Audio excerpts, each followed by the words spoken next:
மக்களுக்கு நல்லது பண்றதுக்கு அரசியலுக்கு வாங்கடா, கொள்ளை அடிக்கிறது கொலை பண்றதுக்கு கூட அரசியலுக்கு. ஹாய் யாய்ஸ், எல்லாரும் எப்படி இருக்கீங்க? நல்லா இருக்கீங்களா? அதாவது நேற்று ஆதவ் ப்ரோ தொகுதியில் நடந்த பொதுக்குழு கூட்டத்தில் வந்து சின்ன தத்தியை மட்டும் பொழந்து கட்டாமல் கூட ஒரு சில பேர் சேர்ந்து பொழந்து கட்டின தருணம் தான் இந்த வீடியோவில் பார்க்க போகிறோம். அண்ட் ஒன் மோர் திங் என்னன்னா, நேற்று நான் அப்லோட் பண்ண வீடியோவில் வந்து சட்டசபையை வந்து நாடாளுமன்றம் அப்படின்றத வந்து நான் வந்து சொல்லிட்டேன். Sorry guys. ஸோ வந்து எனக்கு நிஜமாவே ரொம்பவே எம்பாரசிங் மூமெண்ட்டாக இருந்துச்சு நேற்று. ஏன்னா நீங்கள் ஒருத்தர் கமெண்ட் வந்து எனக்கு பாஸ் பண்ணும்போதே, ஏன்னா முன்னாடியே நான் வந்து கண்டுபிடிச்சிட்டேன் நான் என்ன மிஸ்டேக் பண்ணியிருந்தேன் இந்த வீடியோவில் அப்படின்னு சொல்லிட்டு.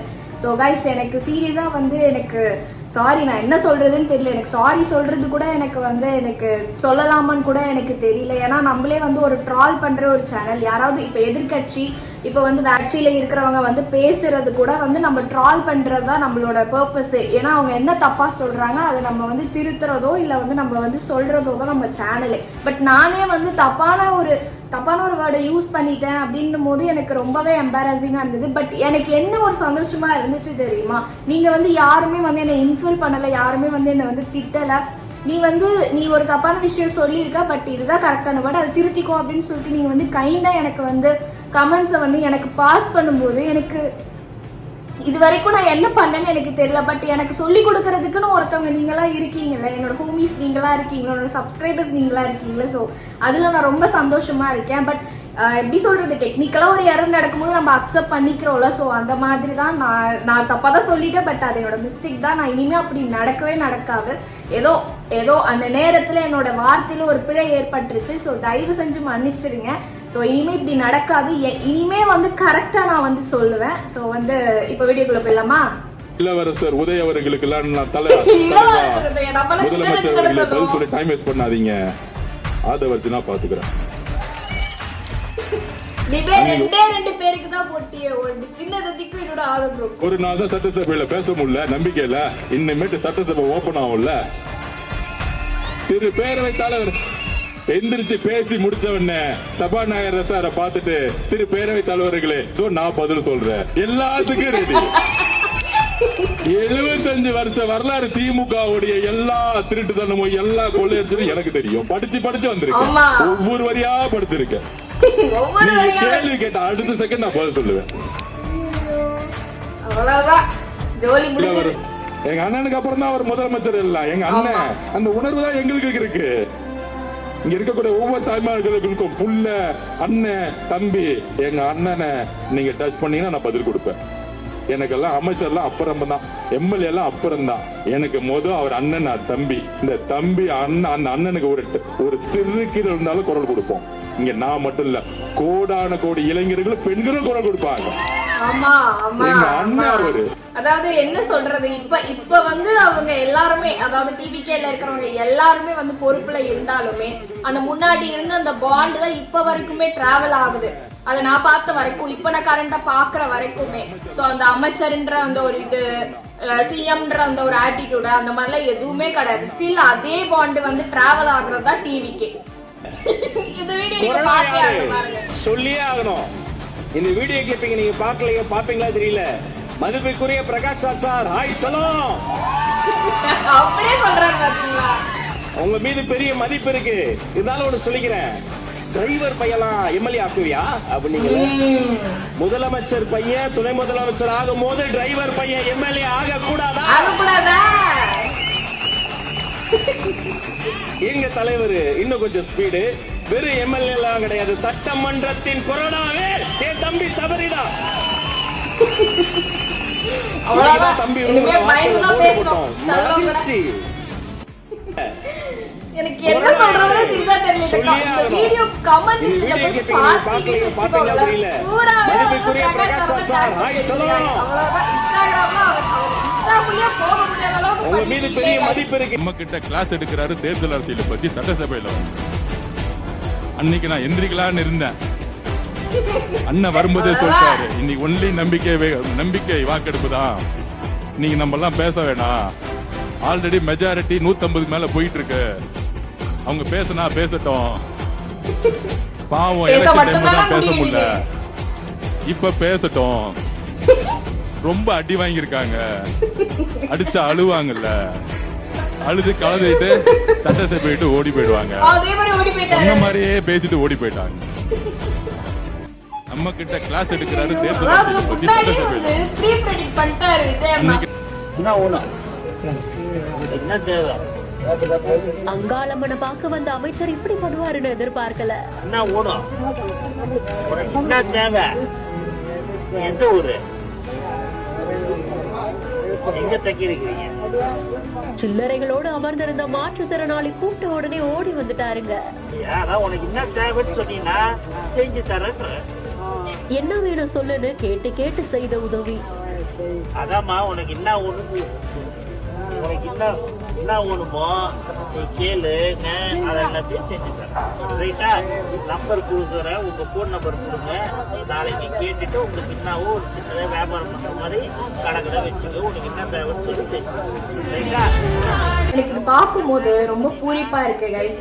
ஸோ வந்து நிஜமாவே வந்து பிசிக்கல் சேலஞ்சா இருக்கிறவங்க, கை கால் முடியாதவங்க, நிஜமாவே வந்து இவர் கஷ்டப்படுறாரு, இவர் வயசானவர் கஷ்டப்படுறாரு. பட் எனக்கு தெரியல, ஒரு சில பேர் ஒரு சில இடத்துல வந்து கை கால் இல்லாம இருக்கிறவங்க பிச்சை எடுக்கிறாங்க, கஷ்டப்படுறாங்க, அவங்க ஒரு நாள் சாப்பிட்றதுக்கே வந்து கஷ்டப்படுறாங்க. ஸோ இந்த மாதிரி இருக்கிறவங்களாம் தயவு செஞ்சு நம்ம அண்ணன்கிட்ட வந்து ஹெல்ப் கேளுங்க. எங்கெல்லாம் இருக்கீங்களோ வந்து தயவு செஞ்சு நீங்களும் ஹெல்ப் பண்ணுங்க. என்கிட்ட நீங்க வரீங்க அப்படின்னும் போது நானுமே உங்களுக்கு ஹெல்ப் பண்ணுவேன். ஸோ வந்து கமெண்ட் செக்ஷன்ல கூட நீங்க ட்ராப் பண்ணலாம் உங்க கமெண்ட்ஸை. ஸோ வந்து ஒரு மனுஷன் தனி நபர் வந்து நம்ம உழைச்சி சாப்பிட்றதுக்கு என்னெல்லாம் நம்ம அண்ணன் பண்ணி கொடுப்பாரோ, அதாவது இந்த மாதிரி சேலஞ்சா இருக்கிற பர்சன் என்னெல்லாம் நம்ம வந்து பண்ணா இந்த பர்சன் வந்து க்ரோ ஆக முடியும் அப்படின்றத வந்து ஹெல்ப் பண்றது தான் நம்ம சிஎமோட கடமை. அதை நம்ம அண்ணன் கண்டிப்பா பண்ணுவாரு. இது நான் ஓவரா எக்ஸாக்சினேட் பண்ணி நான் சொல்றதுக்கான ஒரு விஷயமே கிடையாது. இது ஒரு ரேண்டம் வீடியோ யார் வேணாலும் பண்ணலாம் அப்படின்லாம் கிடையாது. பண்ணுறதுக்குன்னு ஒரு மனசு வேணும். ஸோ வந்து இவர் மட்டும் இல்லை, இந்த மாதிரி பண்ணுறவங்க நிறைய பேர் இருக்கிறவங்களுமே நான் எடுத்து வீடியோ போட்டிருக்கேன். பட் இருந்தாலுமே வந்து அந்த ஒரு ஹோப்பை விட்டுறாதீங்க. உங்களுக்கு கை கால் இல்லையா, நீங்கள் ஃபிசிக்கல் சேலஞ்சாக இருக்கீங்களா, உங்களுக்கு முடியலையா, உங்களுக்கு ஹெல்ப் வேணும்னா நீங்கள் தாராளமாக வந்து சிஎம் கிட்ட கேட்கலாம், நம்ம விஜய் அண்ணா கிட்ட கேட்கலாம். அவர் கண்டிப்பாக உங்களுக்கு உதவி பண்ணுவார், கைவிட மாட்டார். சரியா? யார் போலீஸ் கம்ப்ளைண்ட் கொடுத்தாலும் அதை வீடியோ ரெக்கார்ட் பண்ண சொல்லியிருக்கோம். சூப்பர். அதுக்கு சட்டமன்ற உறுப்பினராக ஒரு ஐடி விங்ல இருந்து ஒரு ஐடி விங்க சப்போர்ட் பண்றதுக்கும் ரெடியா இருக்கும்னு சொல்லியிருக்கோம் ஒவ்வொரு போலீஸ் ஸ்டேஷன்லயும்.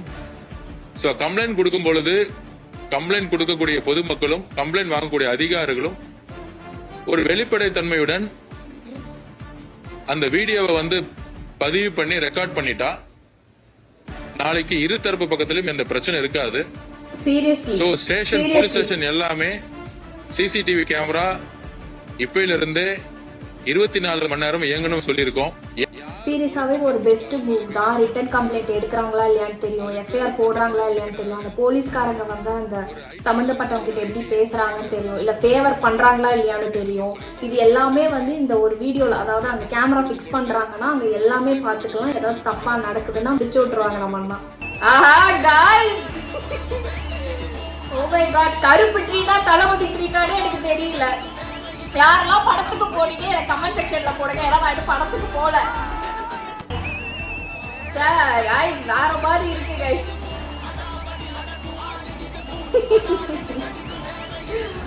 சார் நான் ஜனநாயகத்துக்காக வெயிட் பண்ணிக்கிட்டு இருக்கேன். அந்த சீஃப் மினிஸ்டர், இளைய தளபதி, ஜனநாயகன் அப்படிலாம் பார்க்கும்போது எனக்கு அதை பார்க்கும்போது வெயிட் பண்ணிக்கிட்டு இருக்கேன். எப்படா அது நடக்கும் அப்படின்ற மாதிரி வெயிட் பண்ணிக்கிட்டு இருக்கேன்.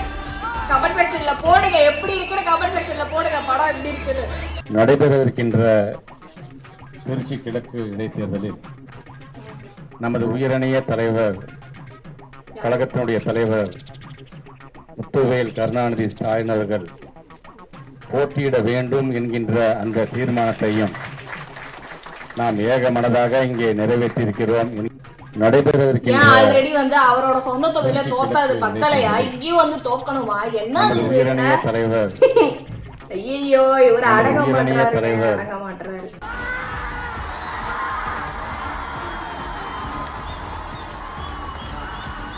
ஒரு மேனோட எமோஷன்ஸ இங்க நம்மளால பார்க்க முடியுது.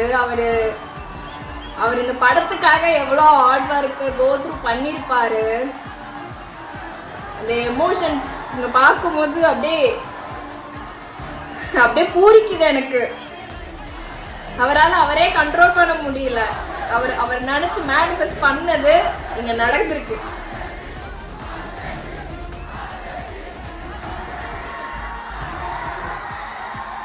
It's okay. ஒரு மேன் எமோஷன் ஆகி கத்தும் போது அழுகும் போது இட்ஸ் ஓகே, இது நார்மல். எல்லாரும் யாருமே அதை கிரிட்டிசைஸ் பண்ணல, எல்லாரும் சந்தோஷமா அக்செப்ட் பண்றாங்க.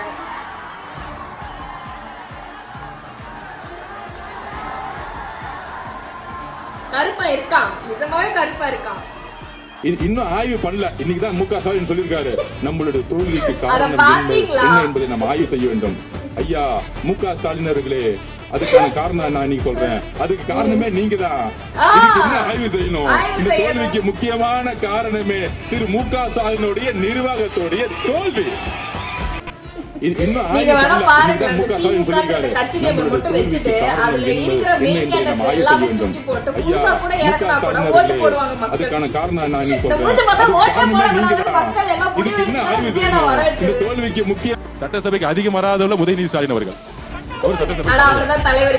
ஓகே, பெரும்பான்மை தேர்ந்தெடுத்தா சட்டசபை தலைவர் வந்து அமைதியா போக வேண்டியதானே. நம்ம பாட்டி அமைதியான சும்மா சீண்டிக்கிட்டே இருக்கிறது. வந்து சொல்றாரு நம்ம கிட்ட, நீங்க 35% ஓட்டு எடுத்துட்டீங்க, மக்கள் உங்களுக்கு எதிராக 65% இருக்கிறாங்க, இப்பயும் தெரிஞ்சுக்கோங்க நீங்க தேர்தல் அரசியல தோத்துருக்கீங்க.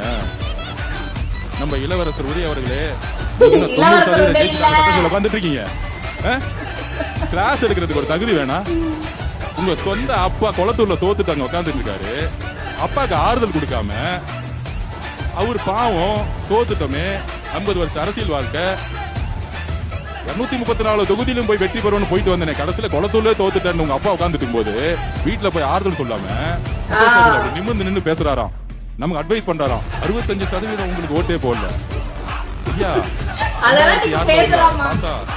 கலைஞர் அவர்கள் இருக்காரு, கலைஞர் கருணாநிதி அவர்கள், உங்களுக்கு அவர் தானே எடுத்துக்காட்டு முன்னுதாரணம்.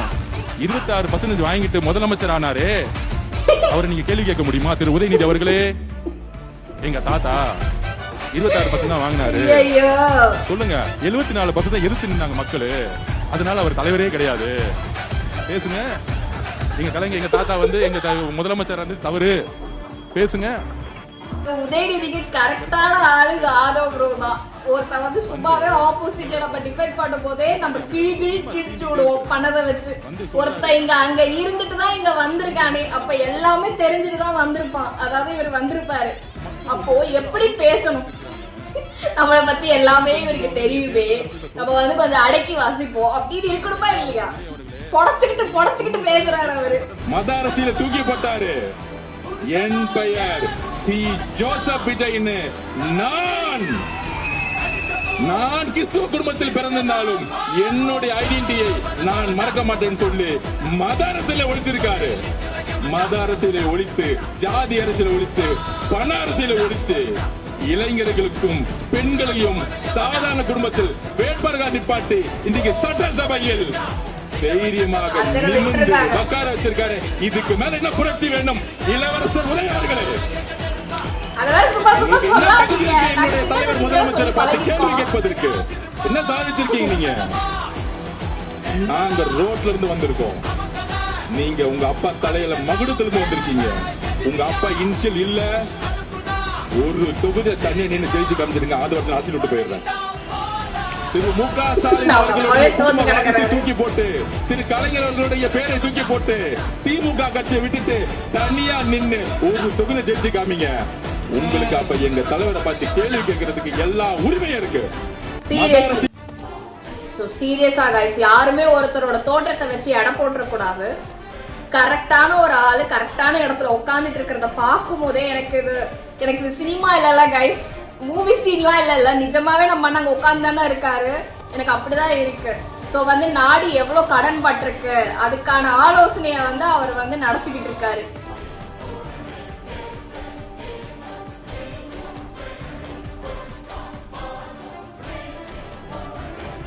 ஸோ கார் ரிலேட்டடான இண்டஸ்ட்ரியல் ஓனர்ஸ் அண்ட் ஹெட்ஸ் எல்லாமே இங்கே இருக்காங்க. ஸோ அவங்களோட ப்ராஃபிட்காகவும் ஃபியூச்சர் ரெவன்யூக்காகவும் நம்ம அண்ணனை பார்க்க வந்திருக்காங்க. இதை பார்க்கும் போதே எனக்கு ஒரு மாதிரி கூஸ் பம்ப்ஸ் ஆகுது கைஸ். இதை பார்க்கும் போதே அப்படிதான் இருக்கு எனக்கு. அதாவது லஞ்சம் வாங்குறவங்க யாராவது நீங்க பார்த்துட்டீங்க அப்படின்னா உடனே வந்து தாராளமா நீங்க வந்து கம்ப்ளைண்ட் பண்ணலாம். கம்ப்ளைண்ட் பண்ணி அது உறுதியாயிடுச்சு அப்படின்னா ஸோ அவங்க லஞ்சம் வாங்குற அந்த போலீஸா இருக்கட்டும், கவர்மெண்ட் எம்ப்ளாயிஸா இருக்கட்டும், யாரா வேணாலும் இருக்கட்டும், அதை நீங்க பாத்துட்டீங்க, ப்ரூஃப்ஸ் வச்சிருக்கீங்க அப்படின்னு இருக்கும்போது ஸோ அவங்களோட சொத்து மதிப்பு 50% ட்ரஸ்ட்டுக்கு போயிடும். அதுல 1 லட்சம் ரூபாய் உங்களுக்கு கிடைக்கும். ஸோ எப்பேற்பட்ட ஒரு ரூல் இது, சீரியஸாவே வந்து அப்ரிஷியேட் பண்ற ஒரு விஷயங்க. நம்ம நாடு திருத்துறதுக்கு எப்படியெல்லாம் நம்ம வந்து வழி பண்ணலாம் அப்படின்றத வந்து ஒரு ரூல் எடுத்து நடத்துற மாதிரி இருக்கு எனக்கு. எப்படியெல்லாம் உங்களுக்காக உழைக்கணும்னு நீங்க நினைக்கிறீங்கன்னு சொல்லுங்க. உங்களோட கருத்துக்களை ஓப்பனா சொல்லுங்க. நேரடியா நீங்களே டைப் பண்ணியும் சொல்லலாம். இல்லைன்னா நீங்க பேப்பர்ல எழுதி அந்த போட்டோவை அப்லோட் பண்ணலாம். உங்க கருத்துக்கள் எனக்கு வந்து சேர்ந்துடும். அண்ணே நம்மள எவனோ அசிங்கப்படுத்திட்டானே, நம்மள அவமானப்படுத்திட்டானே, கேவலப்படுத்திட்டானே. இங்கிலீஷ்ல எழுதுறது அதானே? இங்கிலீஷ்ல லெட்டர் எழுதிட்டானே. இல்ல ஆல்ரெடி அந்த மாதிரி எத்தனை வாட்டி கொடுத்துருப்பாங்க மக்கள், பொதுமக்கள். தூக்கி இப்படி சைட்ல தூக்கி போடுறது, இதை பண்றது, அதை பண்றது, வடமடிக்க அமுச்சு விட்டது, இதெல்லாம் வந்து நாங்க பார்த்துட்டு இல்லாம இல்லை. சரியா? அப்படி நீங்க இருந்ததுனாலதான் இப்ப வேற ஒருத்தர் நாட்டை ஆண்டுட்டு இருக்காரு, கரெக்டான ஒரு மனுஷன் ஆண்டுகிட்டு இருக்காரு. சரியா? இதுக்கப்புறம் என்ன எங்களுக்கு பிரச்சனைனாலும் நாங்க சிஎம்கே டைரக்டாவே சிஎம்கே அனுப்புவோம். நீங்க யார், உங்களுக்கு எதுக்கு நாங்க அனுப்பணும்? Guys approved CM photo for government office. நல்லா இருக்குல்ல போட்டோ? நைஸ், நல்லா இருக்கு. ஸோ அவ்வளோதான் guys. ஹோப்ஃபுல்லி இந்த வீடியோ உங்களுக்கு ரொம்ப பிடிச்சிருக்கும்னு நினைக்கிறேன். நெக்ஸ்ட் ஒரு சூப்பரான வீடியோ உங்களை பார்க்குறேன். பாய். மக்களுக்கு நல்லது பண்றதுக்கு அரசியலுக்கு வாங்கடா, கொள்ளை அடிக்கிறது, கொலை பண்றதுக்கு